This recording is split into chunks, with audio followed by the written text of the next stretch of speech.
तो ये बात है 2019 की, जब पहली बार मैं YouTube से इंट्रोड्यूस हुआ था।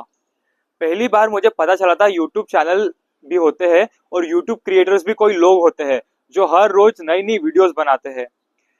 क्रिएटर्स को देखना तो एक मेरा डेली रूटीन बन गया था।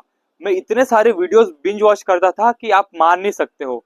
मैं हर बार ट्यूशन से आके खाना खा के सिर्फ यूट्यूब वीडियोस ही देखता था। मैं बहुत ज्यादा बड़ा फैन बन गया था भुवन बाम, आशीष चंचलानी, अमन धतरवाल जैसे बड़े बड़े क्रिएटर्स का।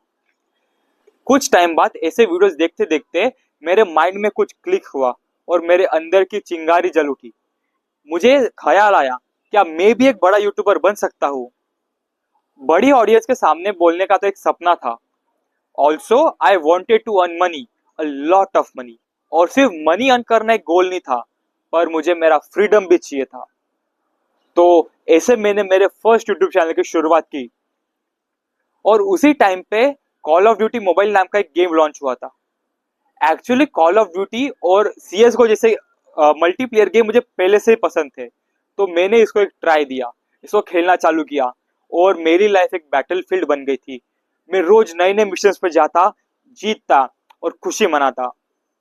ऐसे ही बहुत सारे गेम्स खेलते खेलते लेवल अपग्रेड करके एक दिन मेरे माइंड में क्लिक हुआ कि क्या मैं ये गेमिंग यूट्यूब चैनल बना सकता हूँ। पर फिर सोचा यार मेरे पास तो लैपटॉप ही नहीं है, गियर्स ही नहीं है, माइक ही नहीं है, कुछ भी नहीं है। पर एक दिन मैंने किसी यूट्यूबर की वीडियो देखी कि आपको यूट्यूब वीडियोस बनाने के लिए ये सब चीजों की जरूरत नहीं है। आप कैमरा ऑन करो और बोलना चालू करो। सो उधर से ही शुरुआत हुई मेरी यूट्यूब चैनल की।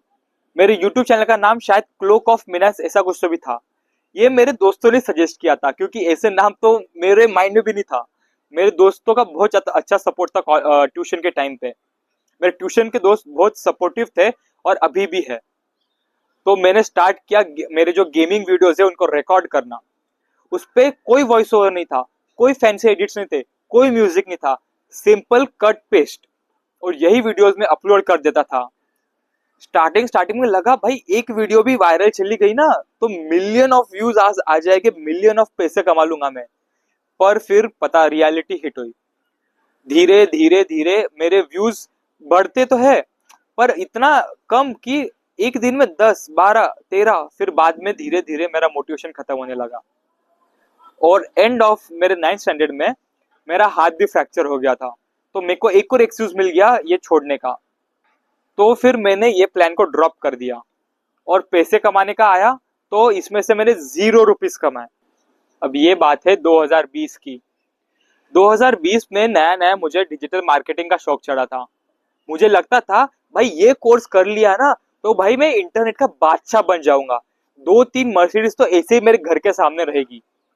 तो वही सीखते सीखते मैं इंस्टाग्राम पेजेस पे शिफ्ट हुआ। तभी देखा कि इंस्टाग्राम थीम पेजेस धीरे धीरे ग्रो कर रहे हैं। फैशन, ब्लॉगिंग, व्लॉगिंग और हेल्थ एंड ब्यूटी वाले। तो मैंने सोचा ये सब बाकी की चीजों में बहुत ज्यादा इन्वेस्टमेंट है, तो थोड़ा लेस इन्वेस्टमेंट और थोड़े मेरे स्किल से रिलेटेड जो हो वो कर सकता हूँ। और वही टाइम पे भाई क्या पता मुझे शायरी लिखने का बहुत ज्यादा क्रेज चढ़ गया था। मैं नए नए शायर्स को सुनता था, जैसे मनहर सेठ हो गया, आदित्य बूट वाला, ऐसे शायर्स को सुनता था। तो धीरे धीरे मैंने भी सोचा शायद क्या मैं भी इतना बड़ा शायर बन सकता हूँ। तो मैंने एक इंस्टाग्राम पोइट्री पेज बनाया। मैं सोचता था अगर 2-3 इमोशनल लाइन मार दूंगा ना तो लोग रूमी और गुलजार को भी भूल जाएंगे मेरे सामने। तो हर एक पोस्ट को इतना अच्छे से क्यूरेट करता था, इतने अच्छे से लिखता था। Proper description, proper title, proper hashtag, जैसे hashtag love, hashtag memories, hashtag sacrifice. भाई साहब क्या अलग अलग इमोशन डालता था मैं पोइट्री में और वही पोस्ट करता था। और मेरा जो पेज का नाम था ना वो भी भाई क्या ही पेज था, ब्रोकन सोल्स, लॉस्ट वर्ल्ड, दिल से उतरे अल्फाज। भाई ऐसे नाम रखे थे ताकि जो पहली बार पढ़े उसको उसमें इमोशनल डैमेज हो जाए। पर रियलिटी को ये मंजूर नहीं था। असल में लाइक्स आते थे 5, 10, 15, 20। वो भी जो मेरे स्कूल के दोस्त थे, जो मुझे 10-15 सालों से जानते हैं, वही लाइक करते थे। और फिर धीरे धीरे ये इससे भी मेरा मूड और फिर धीरे धीरे इससे भी मेरा मन उठ गया। मैंने सोचा इतना मेहनत कर रहा हूँ, शायरीज लिख रहा हूँ रोज रात रात जग के, और कुछ इफेक्ट और कुछ आउटपुट ही नहीं आ रहा, तो क्या फायदा। तो मैंने चालू किया कि मैं मेरे स्कूल के दोस्त, सीनियर्स जूनियर्स, उनको बोलूंगा पोइट्री लिखने के लिए। तो बहुत सारे पोइट्रीज आई पेजेस पे, पर फिर भी कुछ वो जो पेज था ज्यादा ग्रो नहीं किया। तो एट द एंड मैंने वो पेज छोड़ दिया। एंड पैसे का तो सवाल इसमें भी कुछ बना नहीं, क्योंकि पेज ही ग्रो नहीं किया, तो स्पॉन्सरशिप तो बिल्कुल आने नहीं वाली थी। तो अब पोइट्री पेज से भी मेरी दुनिया नहीं हिली। तो मैं शिफ्ट कर गया इंस्टाग्राम स्टोरीज पे। मैंने डिसाइड किया इंस्टाग्राम स्टोरीज पे बिजनेस केस स्टडीज और साइकोलॉजिकल केस स्टडीज डालूंगा। हाँ, मैं ही था वो। मैं जो लास्ट मोमेंट पे मेरे असाइनमेंट्स दोस्तों से करवाता था या किसी और से कॉपी करवाता था, और मैं अभी दुनिया को सिखाने जाने वाला था कि बड़ा बिजनेस कैसे बनाते हैं। तो मैं क्या करता था, गूगल पे जाता था, क्योंकि ऑब्वियसली तब चैट जीपीटी तो नहीं था, वो हमारे जमाने की बात थी। क्या करता था, चार पांच आर्टिकल को लेता था, कॉपी पेस्ट करके इधर उधर मिक्स मैच करके, मेरे दिमाग का थोड़ा तड़का लगा के, थोड़ी मेरी स्क्रिप्ट में, मेरे बोली में थोड़ा कन्वर्ट करके उसको डालता था। तो धीरे धीरे ऐसे एक दो तीन स्टोरीज अपलोड करता रहा।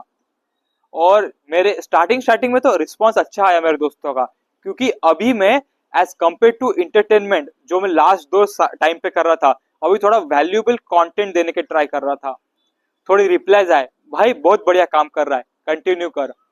पर रियलिटी तो यही थी कि उस पे सिर्फ 8-9 लाइक ही आते थे, या और 8-9 में से भी 5 लोग तो मेरे दोस्त थे जो आपको मैंने पहले ही बताया, और 3-4 लोग तो ऐसे थे वो देखने आते थे, भाई ये इस बार क्या नया आइडिया यूज कर रहा है, लास्ट 2-3 तो फेल हो गए, अभी चौथा पांचवा भी ट्राई करेगा क्या।